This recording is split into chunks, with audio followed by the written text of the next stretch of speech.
is of crew. Now, any crew you can have on a big budget, you could have on this. Now, like for instance, you guys probably picked up on the fact, Bill was talking about running external sound. A lot of people are really wedded to that. I'm wedded to having a good mic. That's it. I really don't care how it's done. Always an external person who holds the boom knows what they're doing. Right, absolutely. And and we have worked with great boom operators, Brianne, and we've worked with boom operators that were not so great, where literally like actors were getting bonked on the beaner. That kind of thing. Or it wasn't on. That's my favorite. It just wasn't on. So, all of us have to find the crew that works for us, but just in general. And what you have is you have your writer, of course, and you have your director.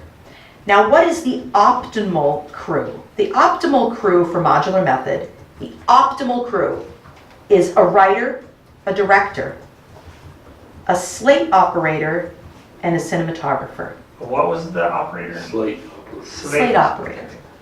Now the reason Slate operator and a cinematographer. So writer, director, slate operator, cinematographer. That is the minimal optimum crew. Why? Well, this is why. You have the writer because you need a script. You have the director because you actually do need someone to inspire the actors. A director doesn't just read off the shot. Right. They have to inspire their people. And you are in sync with your people. You are not you're inspiring them. Your slate operator. Your slate operator is important for modular method. It's not mandatory, okay? But what a slate operator does for modular method is they have a whiteboard from the dollar store, and it's about this big.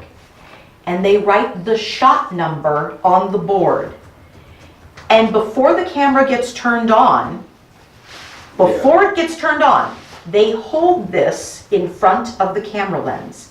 The camera operator then turns it on, and it's like out of focus, and it's right here. But it's the first 3 to 5 seconds of the shot. Then they take it away, okay? And then the camera operator can move it. They don't turn it off again. They move the camera around, they focus it, yada, yada, yada. Yeah. When that footage is then loaded onto a computer, the thumbnail of the video is the shot number. So, as I'm sure you guys can imagine, that makes editing and sorting your footage so much easier. Oh my gracious God, I cannot stress enough, especially if you're not shooting chronologically. Now, some people say that if it's take 2, do we write take 2? Yeah. I'm like, no, don't waste your time. It's totally fine. Just hold it up again. Right. Because the truth of the matter is, if it's take 2, it's going to be the second one. Yeah. And like Maxwell will know when he's editing, he just goes to the last one. Yeah. And if it's not good, if he doesn't love it, then he'll maybe look at the one before it, like, oh, actually, you guys didn't catch that there was a dog barking in the distance. The second one is actually your best. And he'll sentence mix and do that kind of thing. But, so it is so nice to have that. It saves, I'm not joking, days. And if you're talking about a feature, weeks of sorting and organizing and finding the right footage to have that slate operator. And then, of course, you have a cinematographer. Now, mind you, as you guys know, I like to do stuff, I write, direct, and run my own camera. Yeah. So then what is my optimal crew?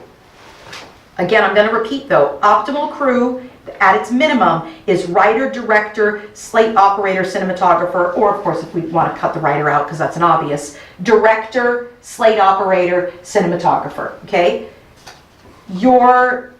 Can your director operate slate? I kind of ask no. And that's because So minimum, who's doing sound on the minimum? with a minimum optimal, your sound is mounted on your camera. Oh, okay. And again, this is not, I shouldn't really call it optimal. I should say Minimal. it works and it's the minimal, Skeleton crew. Yeah, there we go, skeleton crew. But I always say optimal because I'm like, without that slate operator, you're not functioning at top capacity. And you could, with a crew of 2, you can manage and get by. If you're running camera, you will not have a free hand, period. So if you're running camera, you can't run slate. Why? Because you can't hold your camera and write on a board. So there's that. There's too much pause then, there's too much work. I like to say slate operator only slates. Most boring job on set, but oh my gosh, it could potentially be the most important. For a director, if you are going to be calling your shots and directing your actors, working from your script, and checking off the shot when you're happy with it, then you absolutely can't be running slate. If I have a few extra people on set with me, I like to have what I call an AD, an assistant director. My assistant director then, I'm directing, I'm focused just on my actors, my hands are free. I can get them a glass of water if they need a glass of water, or I can help them with costuming or something like that. I can also motion more expressively. If I have an AD, they have the script, they read through the shot we're about to do, and then after they read through the shot, I then direct the actors from there. So an AD is fun to have, then the AD checks off the shot, and I'll say to the AD, that was perfect, okay, kill it. That's what I usually say when I want someone to check it off. You want someone to be checking off the script, because that's what tells you you got the shot. And you know when we said, like voiceover that's going to be done at a later time, when those are gotten, I check it off next to the VO. So then I literally know that everything, all the resources to make the script have been gathered. Okay, so that's what an AD would do on a modular method set. They would simply read the shot. They're not directing the actors, they're reading off the shot, and they're prompting the actors with their dialogue if the actors want it repeated to them. So what is the cinematographer, or what is his? So the cinematographer, and I do tend to use the phrase camera operator as opposed to cinematographer. Okay, so it's just, Yeah. I know, I've been saying cinematographer. Well, that's That, because that's what a lot of them like to be referred to. right. Because And when you say, oh, you run the camera, they get irritated. yeah, You know? yes, and They I've go, I definitely do want to run the It's camera. not cinema, Oh, okay, it's not excuse me. film, it's well, and also I kind of feel like, I mean, I've been very torn. Yeah, I mean, ego aside, I've been torn when I'm like, I'm telling you exactly what shots to shoot, right, but you get credit as cinematographer because you're pointing, shooting, and pressing record. right. But yes, dear viewers, that is the way it works. So with modular method, which is why as a writer I like to run my own camera. But if you're like, I hate running camera, then yes, but you need to have someone who's going to shoot what you've written.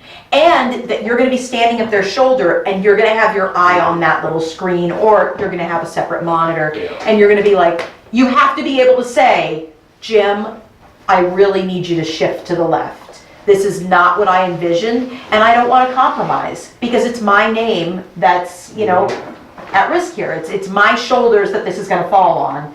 Okay, so yes, absolutely.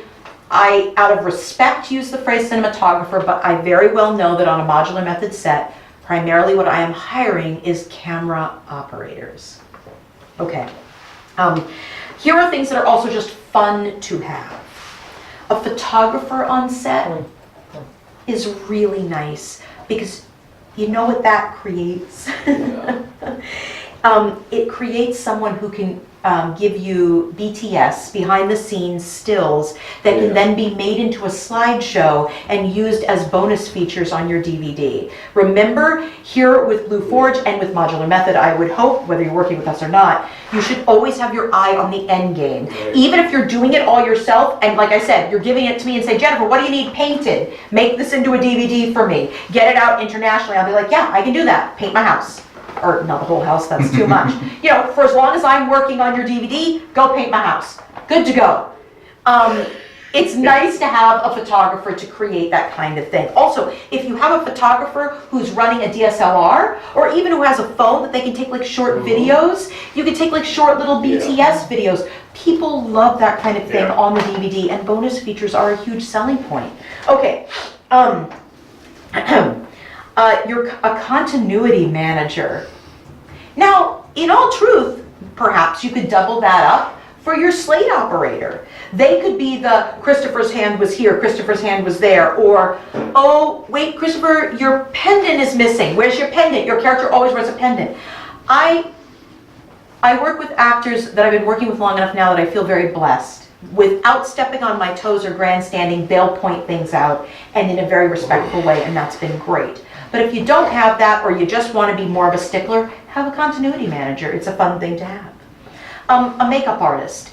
You don't have to actually cake everyone with makeup, but the truth of the matter is we all look a little bit more washed out. And as the day progresses, we all start to look a little bit more tired. So if you can have someone who can lay a little foundation on both your men and women actors.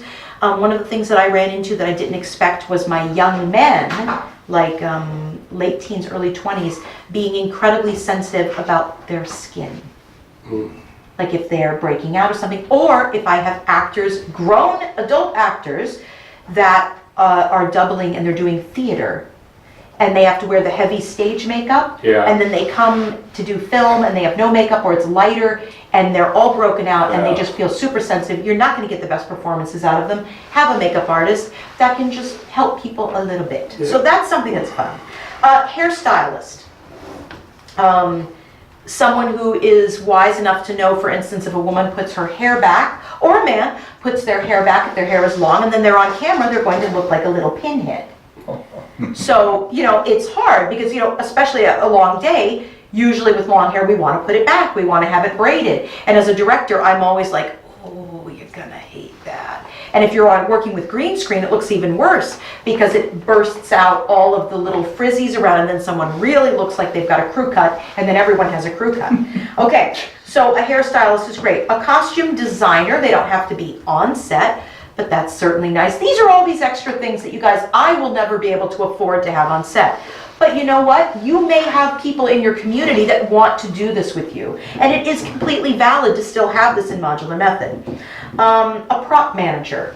That is someone who not only hauls the props, but they could also be your continuity manager. Again, I'm talking about doubling up here, but they are keeping the props safe. They are gathering, this is me on set. Okay, Christopher, you done? You're wrapped for that scene? Okay, give the pendant to Brienne. Give the pendant to Brienne. Or, okay, can somebody get me the false tears? Okay, then, all right, where is the bloodied bandana? Okay, I need the bloody bit. They manage those props, they keep them safe, and they make sure they're not left behind at location 1 when they need to be on 20 other locations, or just left behind. It's not only the idea of keeping track of the props. Yes.